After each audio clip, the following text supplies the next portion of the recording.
Assalamualaikum warahmatullahi wabarakatuh. Perkenalkan, nama saya Hekayatullah dari kelas R4 Manajemen Fakultas Ekonomi dan Bisnis. Di sini saya akan memenuhi tugas UAS mata kuliah pengantar manajemen. Di sini saya akan menjelaskan 6 materi. Materi yang pertama adalah kerja tim dalam organisasi. Di dalamnya ada definisi tim kerja, jenis tim, karakteristik tim, proses tim, menangani konflik tim, dan keuntungan dan kerugian tim. Kerjasama tim adalah suatu kemampuan untuk bekerja bersama dalam menuju visi dan misi bersama. Dengan kata lain, kerjasama tim merupakan suatu kemampuan yang kuat dalam mengarahkan dan mendorong para individu dalam menuju dan meraih tujuan organisasi secara bersama-sama. Dan selanjutnya, definisi tim kerja. Suatu kerjasama yang dilakukan oleh beberapa orang dalam suatu kelompok. Faktor keberhasilan kerja sama ada pada sumber daya manusia, karakter, pemimpin, dan komunikasi, dan cara memecah masalah. Dan selanjutnya, jenis tim.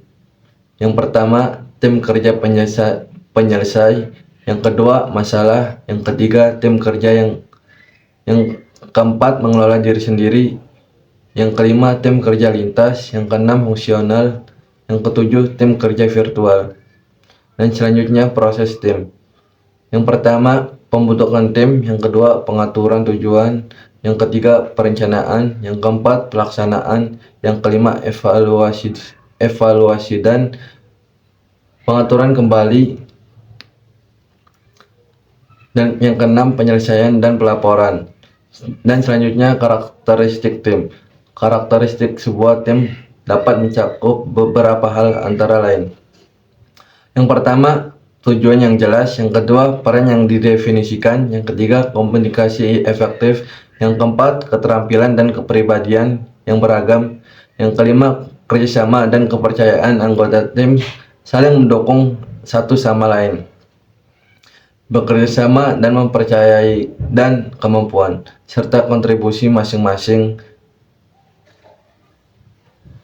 Yang pertama, komitmen terhadap keputusan bersama. Yang kedua, kepemimpinan yang efektif. Yang ketiga, keterbukaan terhadap perubahan dan pembelajaran.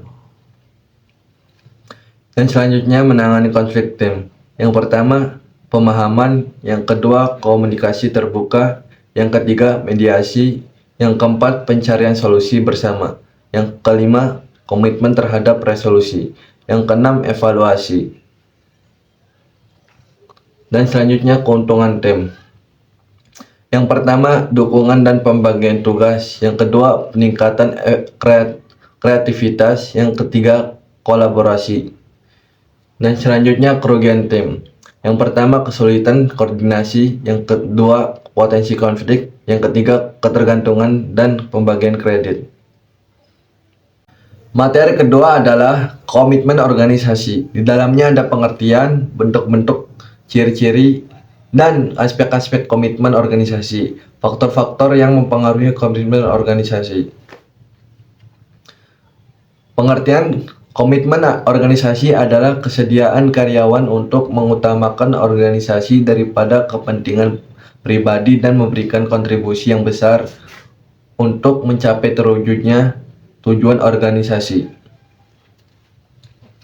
Dan selanjutnya, bentuk-bentuk komitmen. Bentuk-bentuk komitmen organisasi: keinginan tetap menjadi anggota organisasi, percaya dan menerima nilai dan tujuan organisasi, siap bekerja keras sepenuh hati untuk berkontribusi terhadap kemajuan organisasi. Dan selanjutnya adalah aspek-aspek komitmen organisasi. Allen dan Mayer 1990 mendefinisikan komitmen sebagai suatu perilaku yang bersifat psikologis (psychological state) yang dapat membuat seseorang atau individu melakukan tindakan yang sesuai dengan tujuan organisasinya, atau merupakan karakteristik hubungan anggota organisasi dengan organisasinya, dan memiliki implikasi terhadap keputusan individu untuk melanjutkan keanggotaannya dalam berorganisasi. Dan selanjutnya faktor-faktor yang mempengaruhi komitmen organisasi. Karakteristik personal, karakteristik pekerjaan, dan peran, karakteristik struktur organisasi, pengalaman kerja, dan dukungan organisasi. Materi yang ketiga adalah pengendalian. Di dalamnya ada definisi, asas-asas, dan jenis pengendalian, proses dan cara pengendalian, sifat dan waktu pengendalian, dan alat-alat pengendalian. Definisi pengendalian adalah pengukuran dan perbaikan terhadap pelaksanaan kerja bawahan agar rencana-rencana yang telah dibuat untuk mencapai tujuan-tujuan perusahaan dapat diselenggarakan. Dan selanjutnya adalah asas-asas pengendalian. Yang pertama, asas penyesuaian dengan organisasi. Yang kedua, asas pengendalian individual. Yang ketiga, asas standar. Yang keempat, asas pengendalian terhadap strategis. Yang kelima, asas kekecualian. Yang keenam, asas pengendalian fleksibel. Yang ketujuh, asas peninjauan kembali. Yang kedelapan, asas tindakan. Dan selanjutnya jenis pengendalian. Yang pertama, pengendalian intern. Yang kedua, pengendalian ekstern. Yang ketiga, pengendalian resmi. Yang keempat, dan pengendalian konsumen. Dan selanjutnya proses dan cara pengendalian. Yang pertama, menentukan standar-standar yang akan digunakan dasar pengendalian. Yang kedua, mengukur pelaksanaan atau hasil yang telah dicapai. Yang ketiga, membandingkan pelaksanaan atau hasil dengan standar dan menentukan penyimpangan jika ada. Dan selanjutnya adalah sifat dan waktu pengendalian, dibedakan menjadi dua. Yang pertama, preventive control, yaitu pengendalian yang dilakukan sebelum kegiatan untuk menghindari terjadinya penyimpangan-penyimpangan dalam pelaksanaannya. Ini merupakan pengendalian terbaik karena dilakukan sebelum terjadinya kesalahan. Yang kedua adalah repressive control, yaitu pengendalian yang dilakukan setelah terjadinya kesalahan-kesalahan dalam pelaksanaan, dengan tujuan agar tidak terjadi pengulangan kesalahan sehingga hasilnya sesuai yang diharapkan. Dan selanjutnya adalah alat-alat pengendalian, ada 7. Yang pertama, lembar periksa dalam kurung check set.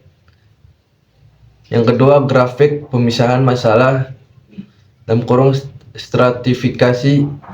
Yang ketiga, peta kendali. Yang keempat, diagram pencar. Yang kelima, diagram Pareto. Yang ketujuh, diagram sebab dan akibat. Materi yang keempat adalah mengelola konflik.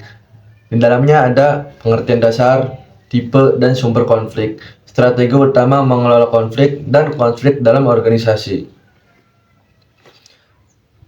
Pengertian dasar mengelola konflik adalah usaha yang perlu dilakukan dalam rangka mencegah, menghindari terjadinya konflik, serta mengurangi resiko dan tidak mengganggu kinerja organisasi. Dan selanjutnya adalah tipe dan sumber konflik. Terdapat 4 konflik, yaitu yang pertama konflik vertikal, yang kedua konflik horizontal, yang ketiga konflik nistaf, yang keempat konflik peranan. Dan selanjutnya adalah strategi utama mengelola konflik. Yang pertama accommodating, yang kedua avoiding, yang ketiga competing, yang keempat compromising, yang kelima collaborating. Dan selanjutnya adalah konflik dalam organisasi. Ketidaksesuaian antara dua orang anggota organisasi atau lebih yang timbul karena fakta bahwa mereka harus berbagi dalam hal mendapatkan sumber-sumber daya yang terbatas. atau aktivitas-aktivitas pekerjaan atau karena fakta bahwa mereka memiliki status, tujuan, nilai, atau persepsi. Materi yang kelima adalah evaluasi. Evaluasi definisi kegiatan identifikasi untuk menilai apakah suatu program yang direncanakan telah tercapai atau belum, berguna atau tidak, dan untuk melihat tingkat efisiensi pelaksanaannya. Dan selanjutnya fungsi, membantu memahami kebutuhan program pemerintah, mengidentifikasi praktik terbaik, meningkatkan desain dan kinerja program, menentukan manfaat program. Dan selanjutnya tujuan, memberikan rekomendasi sebagai pertimbangan dalam pengambilan keputusan. Dan selanjutnya model dan pendekatan evaluasi. Yang pertama model CIPP, yang kedua model UCLA, yang ketiga model Brinkerhoff, yang keempat model Stack atau Contenance, yang kelima model Medvesel dan Mikkel. Dan selanjutnya evaluasi kinerja. Evaluasi secara sistematis untuk mengetahui hasil kerja karyawan dan kinerja perusahaan. Contoh, aspek yang dievaluasi. Yang pertama, inisiatif, yang kedua, kehadiran, yang ketiga, sikap, yang keempat, komunikasi, yang kelima, pengetahuan teknis, yang keenam, orientasi perusahaan, yang ketujuh, kejujuran, yang kedelapan, fokus. Dan selanjutnya evaluasi program, menilai kualitas, efektivitas, dan dampak suatu program. Tahapan, menentukan ruang lingkup, model, metode, teknik, analisis, dan laporan. Dan selanjutnya evaluasi meta, mengevaluasi yang telah dilakukan untuk perbaikan fungsi, menyeleksi sumber daya atau metode. Contoh evaluasi kinerja pegawai. Materi yang keenam adalah teknologi informasi. Pengertian teknologi informasi. Teknologi informasi merujuk pada pengembangan teknologi komputer yang dipadukan dengan teknologi komunikasi, meliputi segala hal tentang pengolahan data, distribusi informasi, manipulasi, dan pengelolaan informasi. Tujuannya untuk memudahkan manusia dalam memecahkan masalah.